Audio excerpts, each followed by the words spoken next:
أعوذ بالله من الشيطان الرجيم. بسم الله الرحمن الرحيم. وإذا قيل لهم اتبعوا ما أنزل الله قالوا بل نتبع ما ألفينا عليه آباءنا أولو كان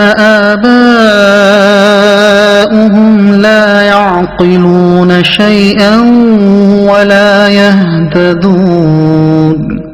ومثل الذين كفروا كمثل الذي ينعق بما لا يسمع إلا دعاء ونداء صم بكم عمي فهم لا يعقلون. يا أيها الذين آمنوا كلوا من طيبات ما رزقناكم واشكروا لله إن كنتم إياه تعبدون. إنما حرم عليكم الميتة والدم ولحم الخنزير وما أهل به لغير الله فمن اضطر غير باغ ولا عاد فلا إثم عليه إن الله غفور رحيم. إن الذين يكتمون ما أنزل الله من الكتاب ويشترون به ثمنا قليلا أولئك ما يأكلون في بطونهم إلا النار ولا يكلمهم الله يوم القيامة ولا يزكيهم ولهم عذاب أليم. أولئك الذين اشتروا الضلالة بالهدى والعذاب بالمغفرة فما أصبرهم على النار. ذلك بأن الله نزل الكتاب بالحق وإن الذين اختلفوا في الكتاب لفي شقاق بعيد. ليس البر أن تولوا وجوهكم قبل المشرق والمغرب ولكن البر من آمن بالله واليوم الآخر والملائكة والكتاب والنبيين وآتى المال على حبه ذوي القربى واليتامى والمساكين وابن السبيل والسائلين وفي الرقاب وأقام الصلاة وآتى الزكاة والموفون بعهدهم إذا عاهدوا والصابرين في البأساء والضراء وحين البأس أولئك الذين صدقوا وأولئك هم المتقون. يا أيها الذين آمنوا كتب عليكم القصاص في القتلى الحر بالحر والعبد بالعبد والأنثى بالأنثى فمن عفي له من أخيه شيء فاتباع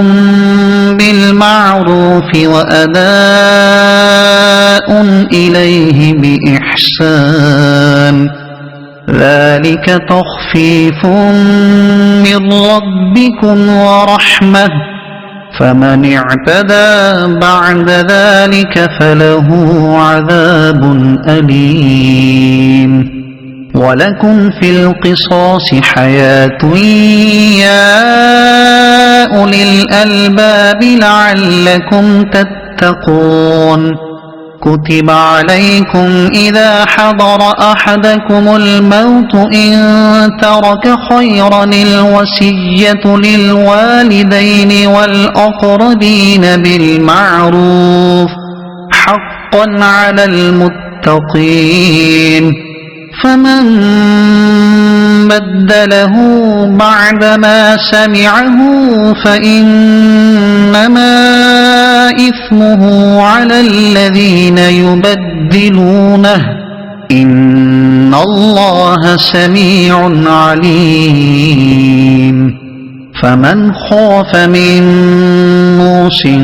جنفا أو إثما فأصلح بينهم فلا إثم عليه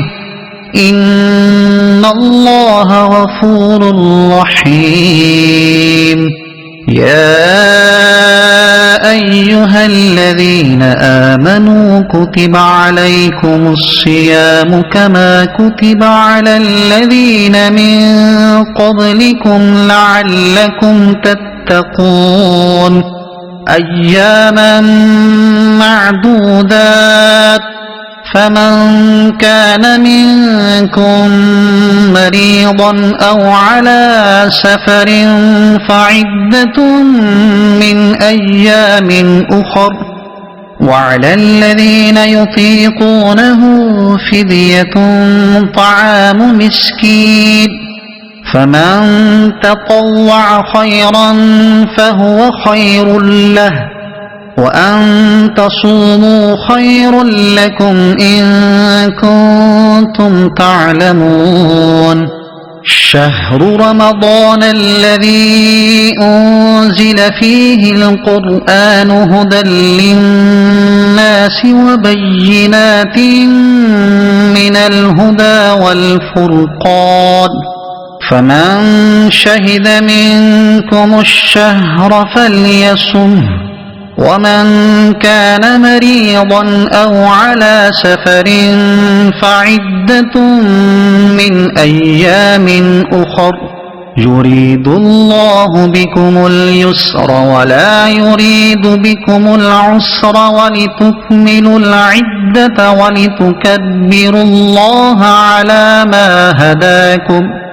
ولتكبروا الله على ما هداكم ولعلكم تشكرون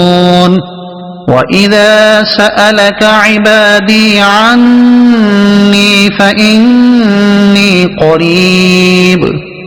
أجيب دعوة الداع إذا دعان فليستجيبوا لي وليؤمنوا بي لعلهم يرشدون صدق الله العظيم.